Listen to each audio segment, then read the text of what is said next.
প্রিয় বন্ধুরা, আপনারা দেখতে পাচ্ছেন যে ধামরায়ে মুষলধারে বৃষ্টি শুরু হয়েছে। সন্ধ্যার পর থেকেই কিন্তু আসলে এই বৃষ্টি শুরু হয়েছে, এখনও থামেনি। প্রায় 1.5 ঘন্টা যাবৎ এই বৃষ্টি কিন্তু আসলে হচ্ছে। এই বৃষ্টির সাথে আমরা লক্ষ্য করেছি যে ছোট এবং মাঝারি আকৃতির শিল আমরা কিন্তু আসলে লক্ষ্য করেছি। আপনারা দেখতে পাচ্ছেন যে এই বৃষ্টিতে ঘর থেকে কর্মমুখী মানুষ যারা আসছে তারা কিন্তু আসলে বৃষ্টিতে ভিজে তারা কিন্তু এই ছুটছে আসলে কর্মস্থলের দিকে। অনেকে বাড়ির থেকে রওনা হয়েছিল, অনেকে ভিজে আবার পুনরায় তাদের গন্তব্যে এসে পৌঁছেছে। আপনারা দেখতে পাচ্ছেন যে এই রাস্তা দিয়ে কি পরিমাণ পানি জমে গেছে।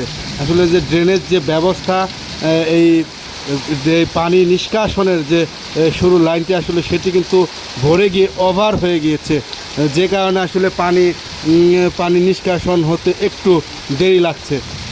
আমরা বরাবরই লক্ষ্য করেছি যে এই ধামরাই থানা রোড এলাকায় অর্থাৎ কমিশনার মোড় এলাকায় পানি নিষ্কাশনের জন্য কিন্তু আসলে 2 থেকে 3 দিন পর্যন্ত আসলে সময় নেয়।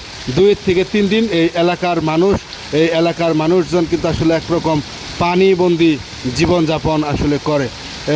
আমরা বছরের যে শুরুর এই বৃষ্টিতে প্রথমে যেটা মনে করেছিলাম যে আসলে একটা দমকা হাওয়া এবং হালকা একটা বৃষ্টির মাধ্যমে শেষ হতে পারে, কিন্তু আসলে যে সময় যত গড়িয়ে যাচ্ছে আমরা আসলে কিন্তু সেই ধারণা থেকে আসলে বেরিয়ে এসেছি। দেখতে পাচ্ছি যে আসলে প্রায় 2 ঘন্টা যাবৎ মুষলধারে বৃষ্টি হচ্ছে, সাথে শিলাবৃষ্টি হচ্ছে এবং এই বৃষ্টির মধ্যেও কিন্তু মানুষ ভিজে তারা বাসায় ফেরার চেষ্টা করছে।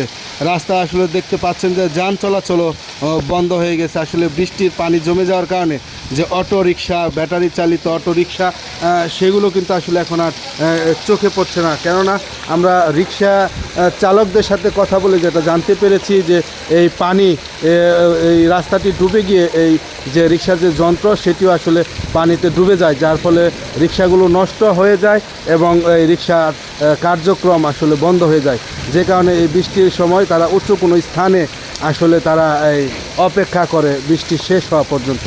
দর্শক, আপনারা দেখতে পাচ্ছেন যে বিভিন্ন দোকান আসলে এই ডুবে যাওয়ার উপক্রম আমরা এখানে কিন্তু লক্ষ্য করেছি। আপনারা এই রহমতের বৃষ্টি এবং মুষলধারে এই শিলাবৃষ্টি উপভোগ করুন এবং দেখতে থাকুন এবং পরিবার পরিজন নিয়ে নিরাপদ স্থানে অবস্থান করুন। ধন্যবাদ।